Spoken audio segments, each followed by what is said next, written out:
In September of last year, an international research team led by Dr. Eric Seralini of the University of Caen published a landmark study in the Journal of Food and Chemical Toxicology.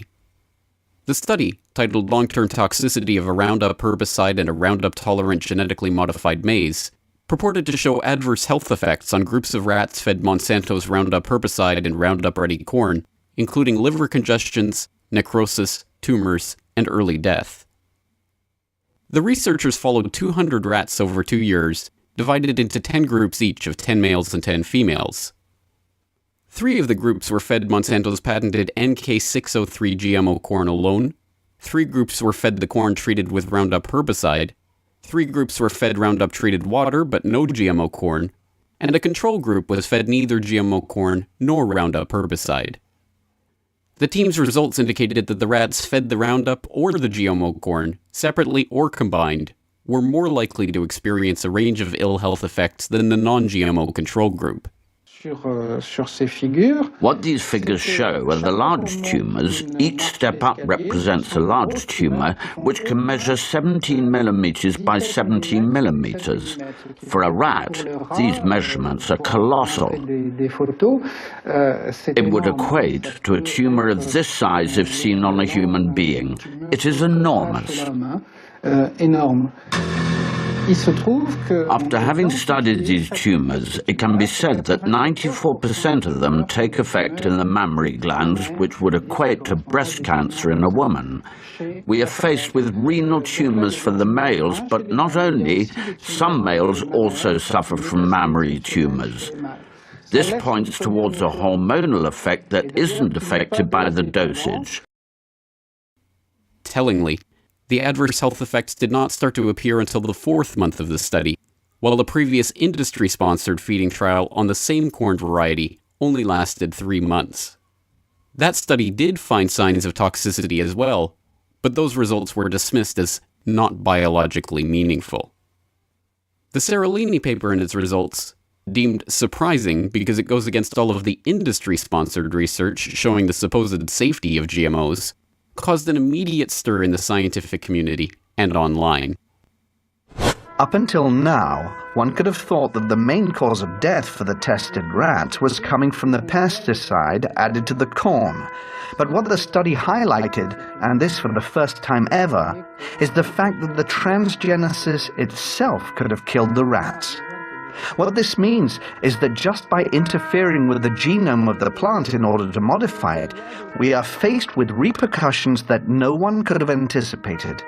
This is enough to make us reconsider all the scientific precepts that led to the creation of GMOs. But it was not long at all before the biotech industry PR machine went into damage control mode and began smearing the study. The European Food Safety Authority found numerous problems with the French study, from not enough control rats to substandard analytical methods. At the University of California at Davis, toxicologist Alison Van Eenenem questioned the researchers' motives. I think it was a cynical ploy to exploit the scientific process to really create fear in the minds of consumers. The desperation became apparent when the European Food Safety Authority was tasked with examining the study that threatened to expose the shoddy approval process that the EFSA itself had used to conclude in 2009 that the NK603 maize was as safe as conventional maize.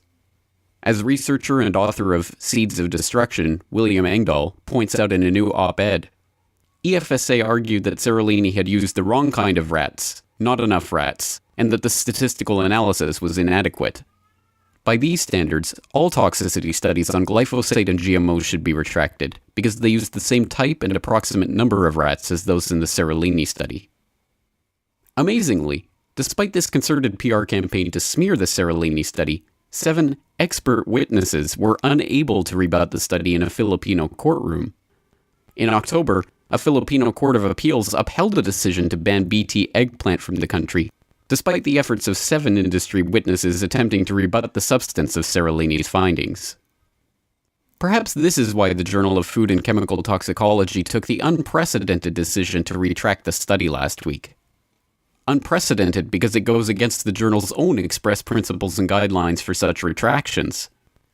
The publisher of the journal, Elsevier, is a member of the Committee on Publication Ethics, whose criteria for retracting a paper are clear evidence that the findings are unreliable due to misconduct, example data fabrication, or honest error, plagiarism or redundant publication, unethical research. The editor of the journal, Dr. A. Wallace Hayes, himself admits that the paper meets none of these criteria.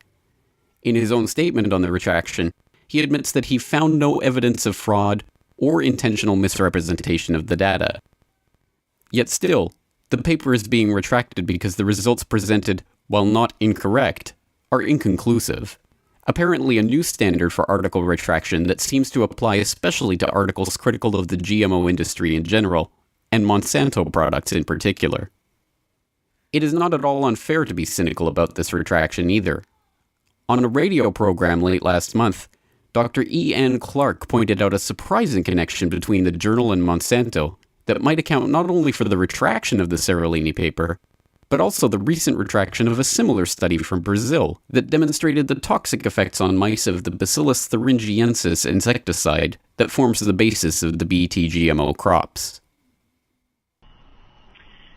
Then early in 2013, after the two papers had been accepted and published, a wholly new position called a deputy editor in biotechnology was created at this journal, and it was filled by an allergy specialist, Richard Goodman by name.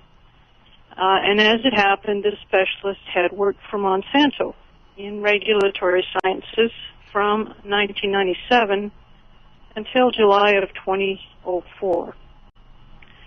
Then within months of his arrival to the journal, the two papers, which identified possible concerns with GM corn, were retracted, and most recently the one from Seralini. That a former Monsanto scientist should find himself in charge of a specially created post at the very journal that published two landmark studies questioning the safety of that company's products should surprise no one who is aware of the Monsanto revolving door.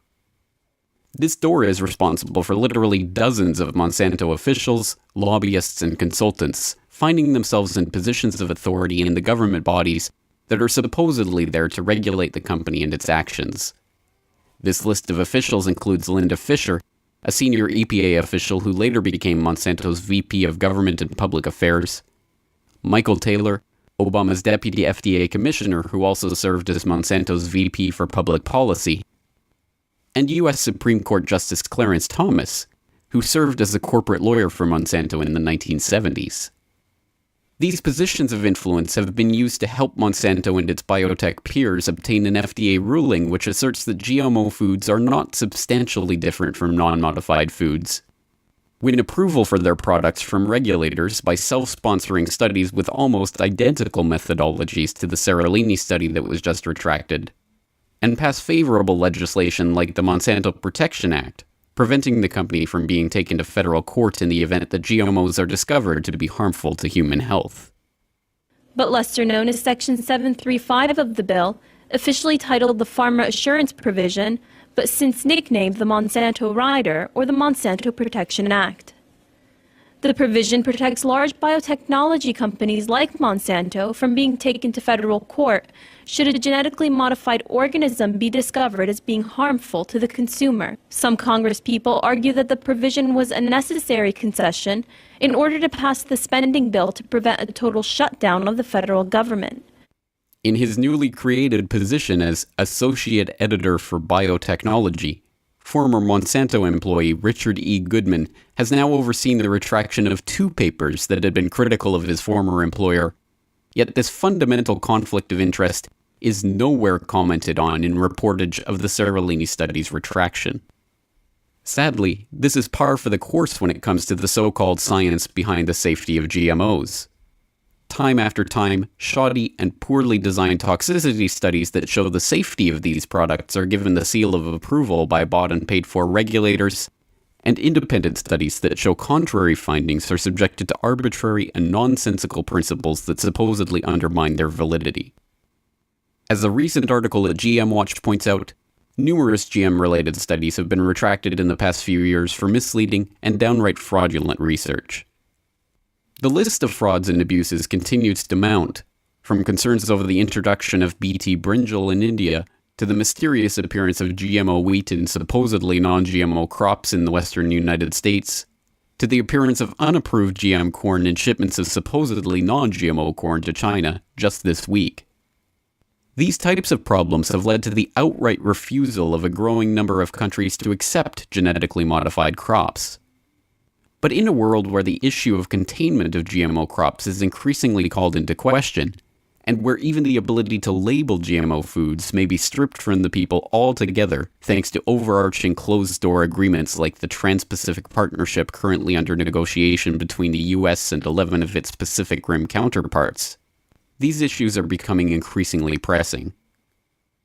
And if critical science, like that conducted by Seralini's team, can be so easily sidelined, dismissed, and retracted, what does that say about the system that is currently in place to ensure the validity and accuracy of food toxicity studies? As a team of independent scientists and researchers from across the world wrote in an open letter last year during the eruption of the Seralini affair, when those with a vested interest attempt to sow unreasonable doubt about inconvenient results, or when governments exploit political opportunities by picking and choosing from scientific evidence, they jeopardize public confidence in scientific methods and institutions, and also put their own citizenry at risk. Safety testing, science-based regulation, and the scientific process itself depend crucially on a widespread trust in a body of scientists devoted to the public interest and professional integrity.